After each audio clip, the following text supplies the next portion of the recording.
Good afternoon, everyone. Thank you for joining Sandra P's Gen Extra. I appreciate it.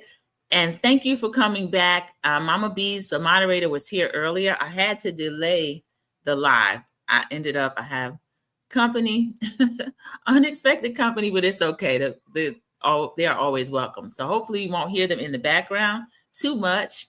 But this is not impromptu because it's scheduled, but it is a live with extras. I like to call Sandra P's Gen Extras, just news surrounding things that I already cover. One is King's Court. So we had Tyson Beckford over on the Breakfast Club about a week ago. Had some really good nuggets that came out of the interview. If you're watching King's Court, you know that he is very engaging. I've always only known him as just this beautiful figure on the Ralph Lauren poster boards and stuff, runway, that sort of thing from back in the 90s, like a Gen X fashion legend. Okay, Beth Ann Hardison discovered Tyson. And Mama B, oh, thank you. She can hear me. Thank you so much, Mama B's. I appreciate that. And anyone, as you come in, just click the like button for me. If you're not already subscribed, please go ahead and subscribe. And I'm excited because I actually was able to get a few new subscribers on one of my extras, which was on Jackie Christie and Chantel over there on Basketball Wives, me calling out the First Lady, Shawnee O'Neal, and her actions. So I'm just excited about the growth of my channel, slow but steady, which is what I want. I want subscribers that will be here for just various topics. I love to engage with people. You can agree or disagree, or just do it in a respectful manner so that everyone can be heard. But it is Sandra P's Gen Extra, so I want to give my point of view. And then if you have a different point of view, I welcome that as well. So that's a little bit of ground rules. I always like to attack the argument and not the person. But everyone doesn't have a debate background as I did. But no, I'm just kidding. You don't need a debate background to be respectful and to attack, again, the argument, not the person. I got called an old guard too the other day online. I'm sorry, y'all. You know I'm silly, so it made me laugh. What was the post about? Oh, it was the post was about Haley Bailey, and someone was windmilling for DDG. And it was just something silly. But of course, when someone has to attack personally, then they don't really have an argument. So keep that in mind. And it's a little sad. I love verbal sparring and going back and forth. That's why I watch the shows that I do. It's fun. It should always be that. But anytime you're going low, like Chantel was going on Basketball Wives, and then to lay hands on Jackie. But go back and watch that video if you have not seen it. It was really engaging. I was able to show a couple of scenes, and it's still up, so it's well worth watching. Now, this the King's Court extras and Real Housewives of Atlanta, or RHOA extra, is Kenya Summer Moore did another one of her lives over on YouTube. She was funny. Kenya is like me; she couldn't get it together. Kenya's Gen X too. She couldn't really get it together. She didn't know what platform she was live on. She had to send Brooklyn in there. Brooklyn trying to find out. And it was so funny. Brooklyn was like tech support. She came in later talking about, you live on YouTube. So I found that so funny. Team Twirl loves Kenya and they see no wrong. Team Kenya hate, cannot stand Kenya, and she will never, ever, ever be right. So let me start on the first extra. Excuse me, this thing is on touch screen. So if you see my finger, I apologize for that. We're going to go over the first scene is from Tyson, Breakfast Club. I was trying to show a scene from him the other day, and it was in there like a still. All right, let's see. We're going to share this screen.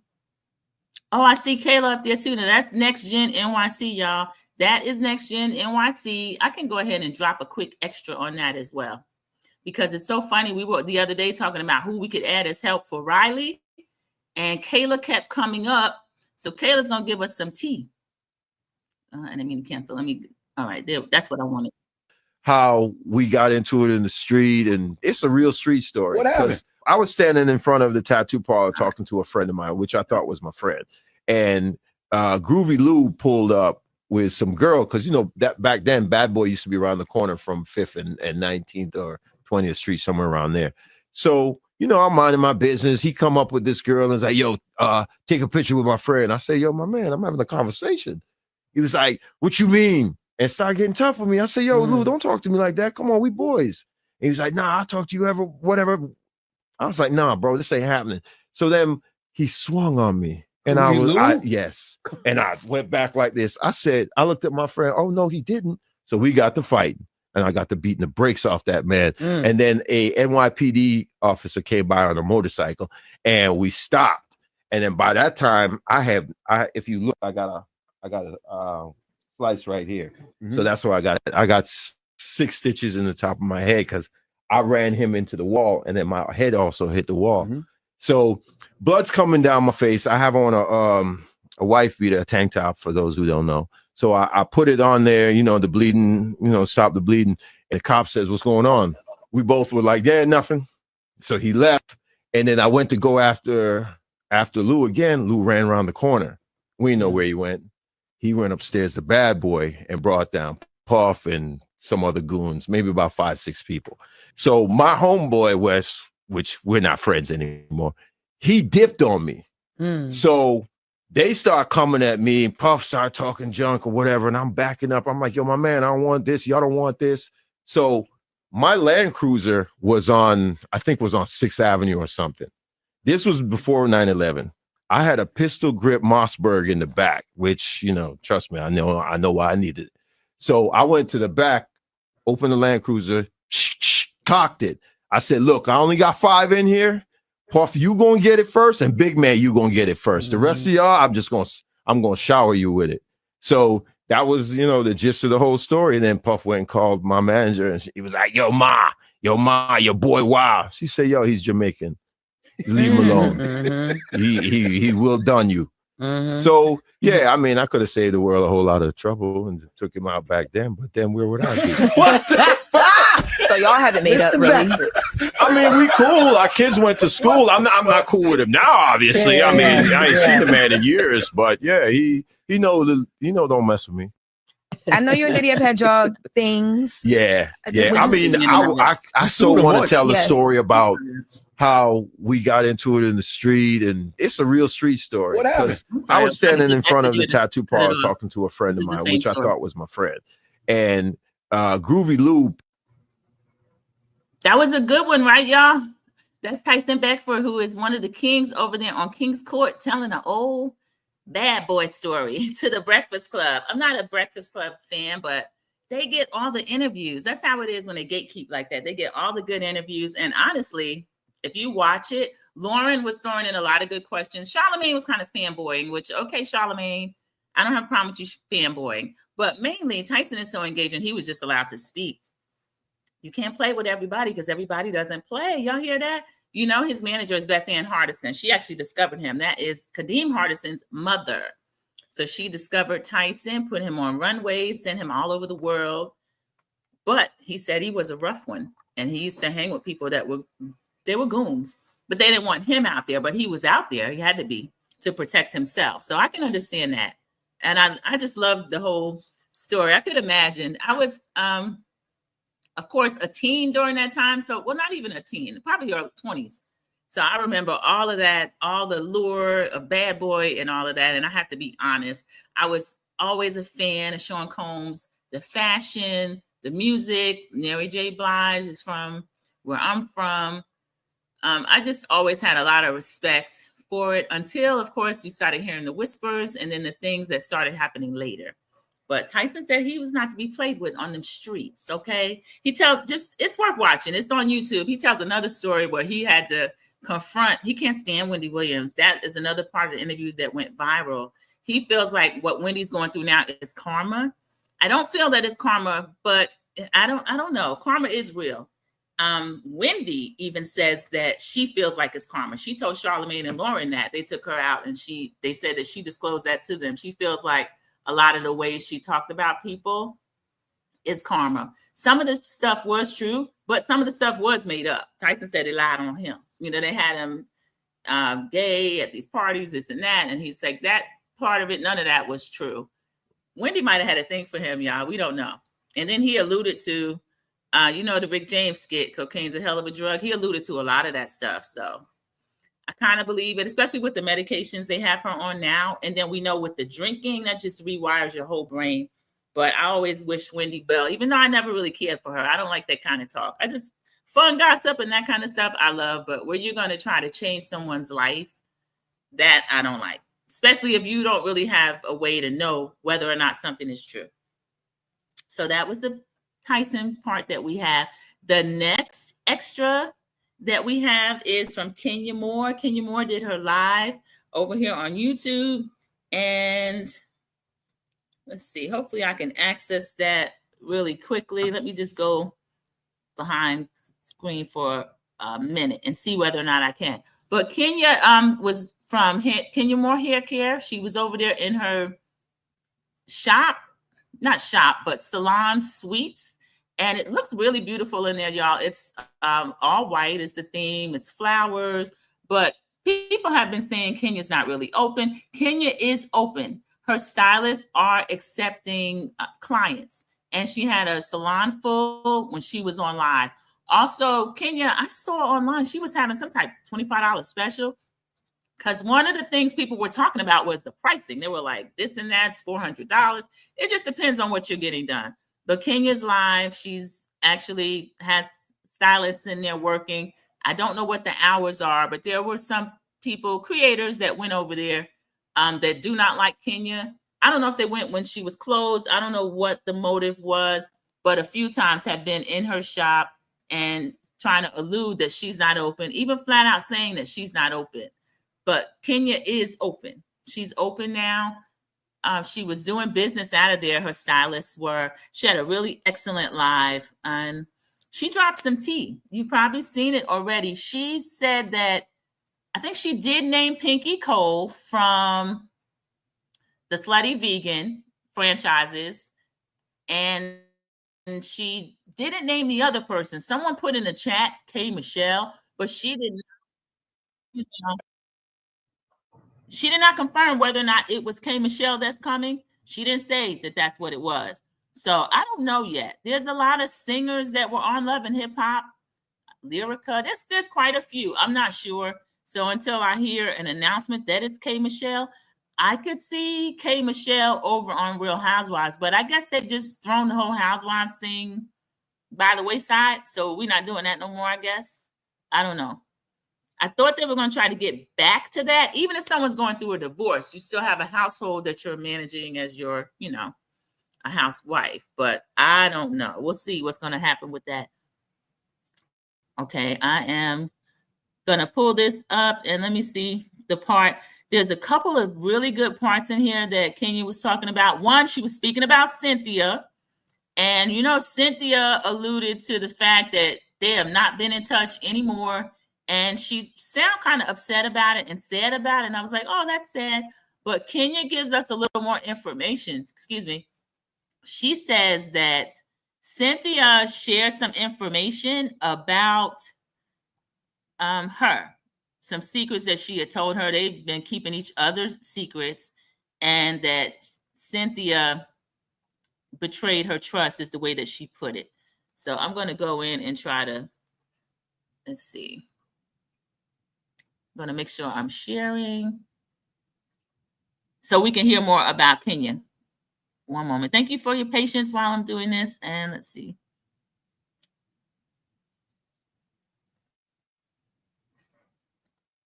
All right, stop there. Hey, girl, what's the tea? Welcome in. Thank you so much for coming to the live. This is just a few extras. The first one was Tyson Beckford, if you missed that. And Team Replay also. Team Replay, thank you so much. If you come in, click the like button. Tyson Beckford on his Breakfast Club interview. And then I'm moving on to Kenya Moore now. Let me see. Yeah, we were just talking about that. Let me read your comment and put that up. 1 second. Things that you say constantly. Again, this is because of my teeth. I know I'm giving you a list right now. I'm giving you a good old list, but please bear with me because in 2 weeks, Dr. Dave is going to fix all that. So, it's like pulling teeth to even just get me to post. And I thank you for being Team Twirl and always following me. And when I do post, it's like, yeah, we love it. But no, so the short answer is no. Someone is saying, so you're saying Miss Lanithia was correct in saying that Miss Bailey, it went too fast. One thing about Nene, I don't know her to be a liar. I don't know her to be a liar. Now, she has been, you know, unhinged at times. She has been, you know, she has, you know, crashed out at times. Living your life on TV and the way that we do is not easy. So I'm just going to tell you that I don't know her to be a liar. And I'm not speaking about when she crashed out about the network and things like that, because I'm not going to speak on that. I don't believe that that was, you know, truth in what she was saying in that regard. But when it comes to what she has said about other housewives, I think she has always kind of been right. That's what I think. Let's see. Might have missed that part, y'all. Let's see. I can't. Oh, it's going so fast. Okay. Now, I know that, you know, some of the girls can be shady about some things. Some girls can be shady about other things. But again, I kind of have to wrap it up. I did read. Okay, this is the part I was speaking about as far as Cynthia. He's coming in the driveway. Sorry, y'all. The part I was talking about as far as Cynthia, why she and Cynthia fell out, it doesn't sound like Cynthia maybe didn't tell the truth about that. We'll have to see. Reach out to and chatted with her via text messages the day after my salon event. I'm not upset with her for speaking her mind. I think she could have handled it differently, but that's not the reason I have not been speaking to her. I thought Cynthia was my writer, one of my best friends, my confidant, someone that I really love and trusted as a sister. We have been through our ups and downs, our lefts, our rights, whatever. But at the end of the day, I thought she was someone that I would always be able to trust. That's not true. There were some private things that I told her, shared with her, and texted her that she shared with someone else. You're on YouTube. Okay, thank you. That she shared with someone else. And that really gutted me, because in this world of housewives, and you meet people, you form these relationships. Some are because they're work people. They're cast members that you work with, and some, they become really a part of your village. You know, I trusted her with my daughter. I trusted her with my secrets. I trusted her with a lot of things. And trust me when I tell you this, I have kept her most private moments, her most private secrets to myself, and have never and will never disclose any private information, specifically, you know, speaking about intimate conversations that we've had or text messages that we've had where I'm explaining something in a very intimate way. And I know that she betrayed my trust, and I won't tell you, you know, specifically the people, the why. I know the why. And the why was not for my best interest. It was for hers. And so all this, I haven't spoken to Kenya, you know, all this stuff. Please, just at this point, just please stop talking about me. You know, you can stand on your own. You can say whatever you want to say, but please, I'm just saying, please stop talking about me. What you're saying is not true. And, you know, I just don't want that nonsense in my life anymore. I want genuine people who really are on my team, even if that comes down to 2 people. And one of those people is Brooklyn Daly. I'm okay with that. I think I know who my writers are. And, you know, honestly, she's just not one.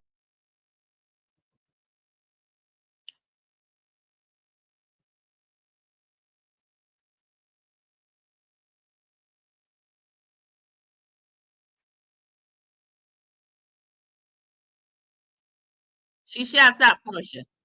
All right, I'm not gonna give Portia too much. I want to read a couple of these comments. Excuse me. I hope this camera's not still frozen. Let me just try something. Why does it do that? I don't. Let me. It's just frozen, y'all. I apologize. I'm gonna try again to get it going, but we'll see what's up. She ends up shouting out Portia. She said that Portia kind of rode for her at the reunion, and she appreciated that. So I thought that was really nice for her to do. But I don't know. The jury is out for me on Portia. Portia has been able to maneuver. Y'all, I think I go back and forth. I think Portia is dumb as a box of rocks in certain instances. I also think Portia is very savvy, and she's able to get her point across and sway things and manipulate and play the little innocent card and start crying or jump up and run. We've seen her do it with those husbands. We've seen her do it with friends. She's done it through the season on the reunion. I don't trust Portia. Okay, I don't trust Portia. Let me go back to the K. Michelle thing. I thought it was strange. I was watching the whole live with Kenya and also reading the chat. Kenya named Pinky Cole from the restaurant, but she did not confirm K. Michelle. She just said, oh, I see some good guesses in here. It's a singer she's been on Love and Hip Hop. I hope it's K. Michelle if it's any of those ladies, because I don't know a lot about Lyrica, or I don't even know who else that would be, y'all. I'm not sure. Tammy Rivera, I wouldn't really call her a singer. She's saying she's got a fashion line. So I don't know. It could be, that's the best guess for me, but she didn't name K. Michelle specifically like she did Pinky Cole. Okay, the other thing, let's see. Another thing I'm puzzled about, Portia said on the reunion, she spoke to Kenya regarding the photos she was going to post, but then after all went down, Portia posted on her IG how Kenya showed underage Brit. Did Portia know ahead of time them photos were of an underage girl, allegedly? Seems Kenya saying their fallout has nothing to do with salon scandal. Girl, what's the tea? Yeah, I want to address that because Portia is all over the place. The one thing I can confirm is that she didn't really have a storyline that, to me, she was willing to share. She'll tell anybody that's listening that Simon didn't want me to talk about this. Simon had to cease and desist, this, that. We got to see maybe 5 minutes, the very last scene of the last episode we saw that house. So was it worth it, her even being back for Sweet 16? I think they ruined Sweet 16, honestly. Phaedra gave nothing. I'm just disappointed in what those ladies did. Now everyone's trying to turn it around and make Angela into some bad guy, believing these two guys who were rolling on the floor, fist fighting each other on another show. They just want to be on TV. And the only thing I'm mad at Angela about, I'm sorry, y'all, I'm all over the place, but the only thing I'm mad at Angela about is that Angela should not have given access to herself. There's no way that she should have been able to let these guys be in touch with her through her DMs. She is a housewife. That platform is valuable. The likes of a Marcus and whoever the other clown was, there's no way in the world they should have been able to walk up in here talking about Junebug and all this other stuff. So I'm annoyed about that. But let me go back to Portia. Portia, on one of her lives on YouTube, Portia was saying that first of all, she said she got it from another housewife, an active housewife. Kenya debunked that. She said it's not true. She said she was on the phone with Portia for 20 minutes declaring, Portia, this is not true. This was an investigation. That's how I found the photos. And now Britt's saying that it's not even her. But Portia also said on her channel that it was an underage person. So underage Drew or not underage Britt or underage another girl. We don't know. But Portia's wrong for that. She's knee deep in it, and I don't trust her. I don't care that she's been able to whip up a frenzy against Angela, against Drew, and then come out looking like poor little Miss Innocent Portia. And Shamia is dealing with something that she can't even begin to fight, okay? If I were Shamia, I'd take it to the house with my husband and my baby, and I'd leave these ladies where they are. I don't even know if I would accept a friend of if I were Shamia. Shamia is not equipped to deal with the likes of a Portia. So we'll see. And yeah, the last part, let's see. This is the Cynthia related one that I wanted to talk about.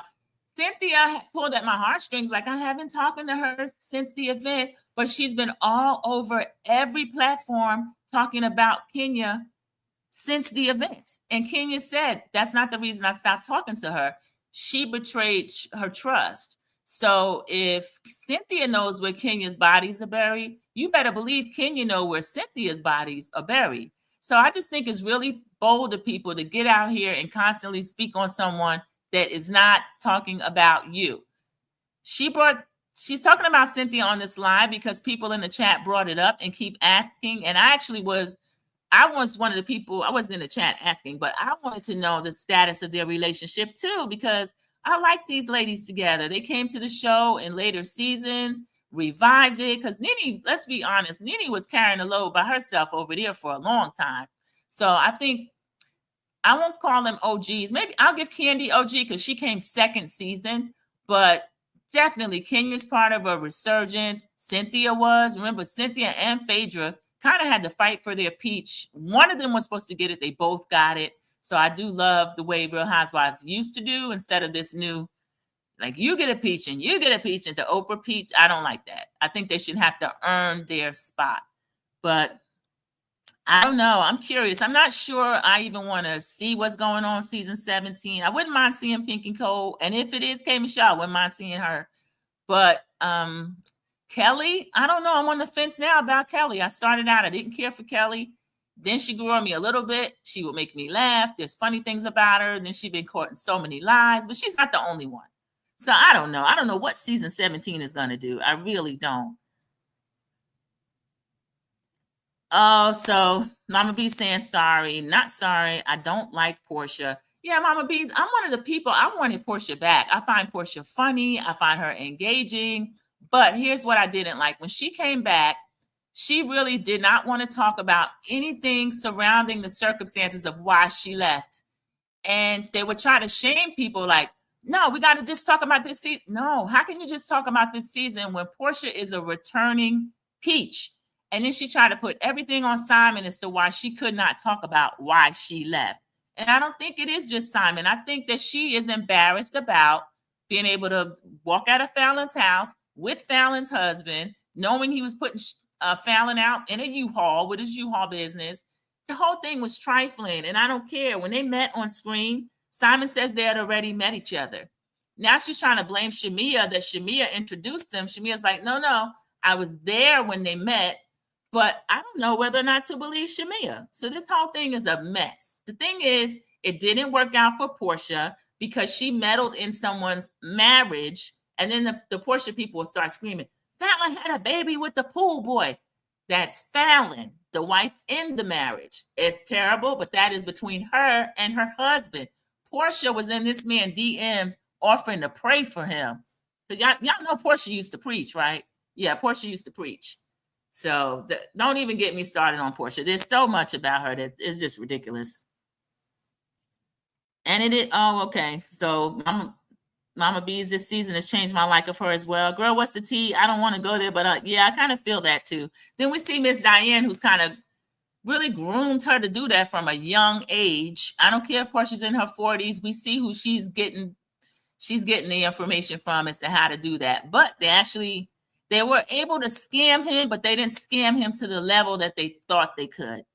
Because we'll see whether or not he's going to pay on that judgment now that he's out of the country. She does get to film in the house and keep the house or whatever for 3 more years. But look at the upkeep on that house. Just to say you won. And then to quit all those jobs. There's been rumors about her Real Housewives salary being somewhere in the neighborhood, maybe, I don't know if it's $2 million. She's one of the highest paid housewives, probably among any franchise. So you're going to give up that cush job to say that you're this housewife to this scammer, and then it didn't even work out the way she thought. I mean, and anybody's marriage cannot work out the way, but it didn't work out the way she thought it would. And then she's going to come back here, scam us, pull the wool over our eyes, and make us just talk about her return this season. Nope. I'm going back. I'm going way back. I'm going back to Miss Diane on Cordell's Queen Cheers, eating the pepperoni pizza. I'm going back to her on Portia Family Matters, coming back telling her mama everything that went on. The lady sitting in the bed eating lemon pepper wings. I'm going back because these two have a history. Unfortunately, we get to watch them in action again tonight. They're going to drag poor Shamia again, Shamia, girl, you're not equipped. You need a break. You can't argue with a devil when they're used to it. So they're going to come back tonight. Miss Diane is still angry about something that Shamia's mom did to her, which we find out was buying a business that Miss Diane not allowed, but went into foreclosure or up on an auction block or something, the daycare business. So we'll see what's going to happen. Mama Bees, it looks like that might be what Bravo is going for. They're looking for certainly a younger audience. But how loyal is that audience? They already got Love and Hip Hop. They got a whole network. They got Zeus over there. So why bring that mess over here? And I've been a Real Housewives. I've watched them since season 1. Nene tipping down her driveway and the white with the high heel race for breast cancer or whatever they were doing. Sheree with the fashions, no fashion, how dreadful. I miss that. And I'm willing to come along with the times if it's something that is worth it and is positive. But what they're doing, I just don't see it. Phaedra didn't come back with anything, and I wanted Phaedra back too because I love when Phaedra gets on people. Phaedra will read, but Phaedra hasn't shared anything. And then people say, oh, she only had 2.5 episodes. Yeah, but she didn't even bring anything during that. One of them was Aiden and Dylan, their fashion show. Well, Aiden's fashion show, I think Dylan hosted. But Phaedra's been, other than shading people that haven't done anything to her, she hasn't brought anything. And honestly, I don't know that she didn't come up with the whole Junebug thing and that other guy. I just don't see Angela's motive. And then Phaedra, why would I do that? And I just got back. You're the only one with a pattern of doing something like that. She stayed on hiatus for 7 years. They paused this lady. And she still had a relationship with Universal because she was able to go over there to Traders. I loved her on Traders. But look at the premise of Traders. Somebody has to be able to lie in the face of all of the other people in that house and convince them that they're not a traitor when in fact they are. And I don't care what nobody said. If you watched that season, that white man that was a traitor with her, Dan from Big Brother, nobody knew Phaedra was a traitor. And they would not have known. I think Dan outed her. I'm sorry. That is when her name started ringing bells. Dan got jealous when he was exposed. And I think he outed Phaedra to somebody on the way out. But nobody knew that when that lady was lying. And everybody liked her. Honey, she batting them eyelashes, serving people their breakfast, eating her boiled eggs. And Phaedra could have won that game. But in my opinion, they cheated. All right, let's see what Girl What's the Tea says. She was a disappointment season 16. Now that she's coming back, in my opinion, should be another disappointment season 17. She has no storyline. I don't know if that I was talking about Portia and talking about Phaedra. It could be either one or both, honestly. But I'll say this, Girl What's the Tea? In fairness, I think all of the ladies do have a storyline, but it's what are they willing to share? And some of them are just not willing to share their life. And I don't knock that. This has to be really hard to get on TV and do. But what I feel, if you're no longer able or willing to share your life, give the peach back. Go ahead and get the peach back and let somebody else come on there who is willing. And then I think they underestimate what the fans of the show and of Bravo want to see. You don't have to be riding around in your Rolls and all this kind. I don't really care about that kind of stuff. Or a Bentley. I mean, I don't care. That's nice to see. I do love the luxury of it. But if that's not there for you, or if you're in a Kelly circumstance, instead of throwing a dog party and paying $1,000 to get the dog died and all this foolishness, she could have said, I'm really struggling. I'm in divorce with this man. He's threatened me. I'm walking around trying to pay security. I owe this. I owe rent. I owe credit card, all this kind of stuff. Instead of her trying to hide that, she could have been upfront with it, and the audience would have supported her in that. Britt could have been, I was underage in the music industry. I was taken advantage of. I found a man that protected me. He's my husband now. This happened, that happened. There's people that would have rode for Britt. I didn't care for her, but Britt could have had her set of fans. But the way they want to do it, get paid and not work, I'm just not here for that. I'm just not. So we'll see what's going to happen. Girl What's the Tea says, in my opinion, the business was in foreclosure, so it was up for grabs. Yeah, that's it. Once it's listed with the city or the county or however they do it in that state, anybody can bid on that business. And Portia's thing is, and she bought the business without telling my mom. I think that lady will probably try to help your mom before that. And if she's already in the daycare business, she didn't have to disclose to Miss Diane, I'm buying your business. So I don't know if they were still real friends or if this was something that maybe they had fallen out before that. I don't know. But for me, I probably would tell a friend, your business coming up for foreclosure. I'm going to buy the business, but then I'll probably tell her, this is going to be my business. Because Miss Diane probably would have thought, oh, she's going to put the money up. I'm still going to run it. Now, I'm not going to mention the other thing that happened at that business. Everybody knows what that is. Everybody knows what that is. So there was more underlying things going on with Miss Diane. And, I just don't want to mention it because it's actually too horrific. She should have gotten out of the business after that happened, honestly. Oh, y'all, as an aside, Melody Cherie, that I came to know on OWN. I'm so glad she has left OWN.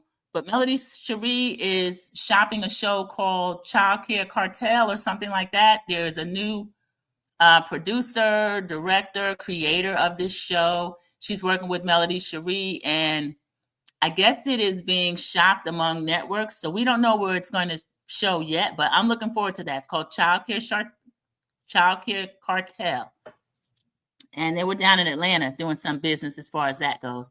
Okay, the last extra, y'all, this wasn't on the thumbnail. It also was not on my brief summary about it, but I was able to see that Kayla is a young lady. Yeah, that is Awesome Girl What's the Tea, isn't it? Melody's always moving and shaking. That's a hard-working young lady.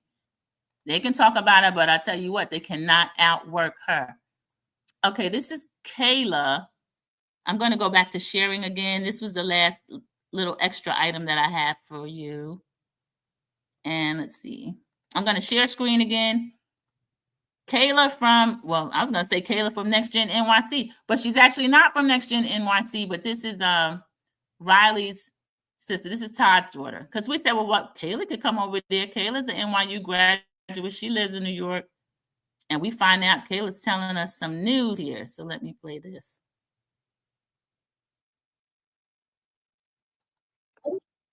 I just want to say one thing. I just think it's so funny that the Next Gen NYC, they edit so much. They do that in shows in general, which I hate that. Like, that's part of the reason why I don't like the TV stuff. But I was there the last episode, and I went up there to defend my sister, period. But of course, that was cut. Why was that cut? I have no clue. But I did defend my sister, y'all. I got time. I don't. I really don't. But yeah, they took that out last episode. Even back when we was younger, like when people would be like, oh, we're beefing. She was a child. Like, I'm way older than Riley. Like, whenever she was ready to, you know what I'm saying? You got to give kids time for stuff. I just want to say one thing. I just think it's so funny that the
Thank you. I'm sorry about that. I had my mute on. I apologize.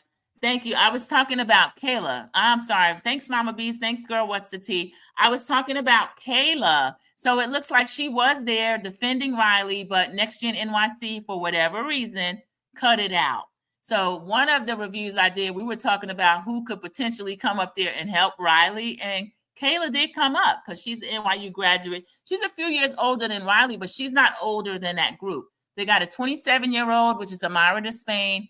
And then one of the breakout characters as well, Charlie, even though he's a villain, he's one of the ones, he went viral with Riley with all those microaggressions.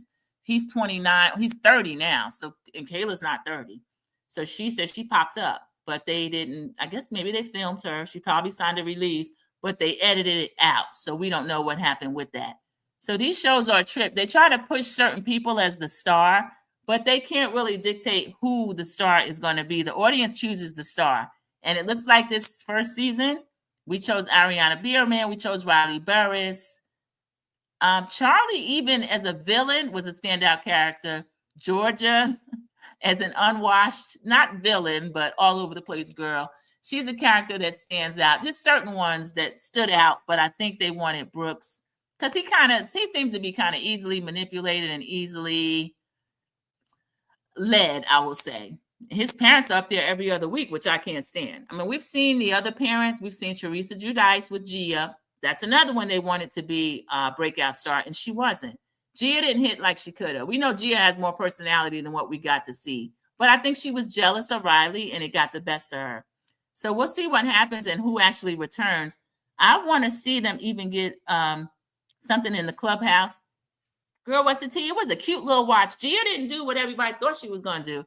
You won't even see a lot of her. I think they wanted her to pop on this show, and she really didn't. And I don't dislike Gia. I know a lot of people strongly dislike Gia because Teresa have kind of released her to be grown since she was a little girl. But, you know, I have compassion for Gia because I know Joe and Teresa over there went to jail. And Gia's had a lot of mouth and all of that. Honestly, if they're going to have Gia, they could have added the cousin. She lives in Jersey, too. What is her name? I can't remember. Melissa and Joe Gorga's daughter. She's that same age. But I don't know if the cousin, if they're still in touch or what's going on with that. Agree. Jelly or Riley, because her mother had real money and Teresa is a scammer just like Louie. Yeah, we got to see Teresa in the phone. I think she had a lunch. I was okay with the little sprinkling in of Teresa they put because it wasn't too much. Also, Kim Zolciak, whom I cannot stand, Atlanta alumni. She was sprinkled in a little bit. She was in the phone. She came to New York. Then we got Candy and Todd came to New York. Candy was in the phone. So they did a really good mix of that. They showed too much of Brooks Mark's parents. Meredith and Seth were there every other week. I think they only missed like 1 to 2 episodes because they wanted Brooks to be the star, but he's not. He and his sister Chloe. Paint drying. He has some funny moments, but I could do without him. But those are my extras, everybody. That was a King's Court extra, Real Housewives of Atlanta. And then I ended up being able to add Miss Kayla telling us a little bit of tea about Next Gen NYC. But let's see who we get as far as the who's coming on Real Housewives. So we got Pinky Cole, and then a lot of people think it is K. Michelle. Antonia. Okay, Antonia. I hate that those two cousins fell out because Melissa and Teresa are at each other's throats like that. And even the two Joes used to be. Louis, I don't know if Louis gets in the women business, but the New Jersey men get in the women business, so he probably does. But yeah, there was some scamming going on. People went to jail for it. So I'll say allegedly, but people went to jail for it. Everybody, thank you for joining me, Sandra P's Gen Extra for the King's Court, Real Housewives of Atlanta, and also the surprise Next Gen NYC Extra.